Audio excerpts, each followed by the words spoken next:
নারায়ণগঞ্জ 3 মোহাম্মদ আজহারুল ইসলাম মান্নান। আমাদের পার্বত্য চেয়ারম্যান সাহেব যারা এই 17 বছর দলের জন্য কষ্ট করছে,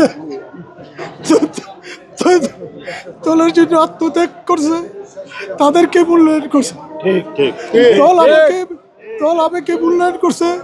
ইনশাল্লাহ আমি সোনারগাঁও সিদ্ধিরগঞ্জ সকল নেতাকর্মী সকল জনগণকে নিয়ে এই নারায়ণগঞ্জ 3 আসন দলকে উপহার দেওয়ার জন্য সর্বোচ্চ চেষ্টা করব।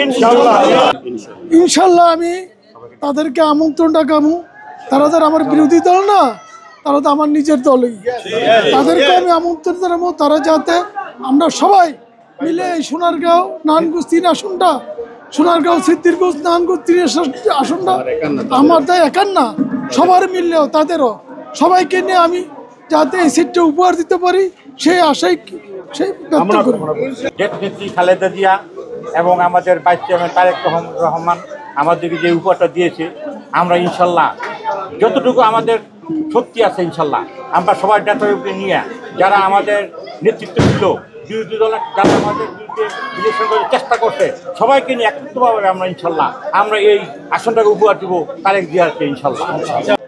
আজকে যে ঘোষণা আমাদের শুনতে পারছি, আমার মনে হয় যে আমরা যে প্রায় 19 বছরই যে পরিশ্রম করেছি, সেই পরিশ্রমের ফল আমাদেরকে মা খালেদা জিয়া এবং আমাদের ভারপ্রাপ্ত চেয়ারম্যান তারেক জিয়া এবং এই স্থায়ী কমিটির সদস্যরা এটা সূক্ষ্মভাবে তারা বিবেচনা করেছেন।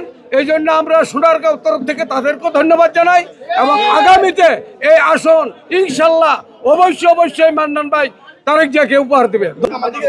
দেশনায়ক তারেক রহমান ত্যাগীদেরকে আজকে মূল্যায়ন করছে।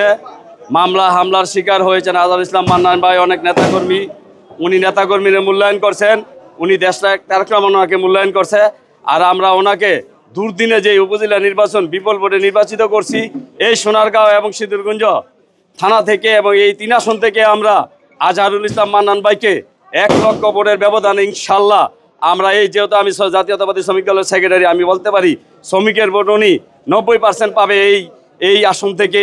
ওনাকে বিপুল ভোটে লক্ষাধিক ভোটের ব্যবধানে আমরা নির্বাচিত করবো এবং দেশনায়ক তারেক রহমানকে উপহার দিব।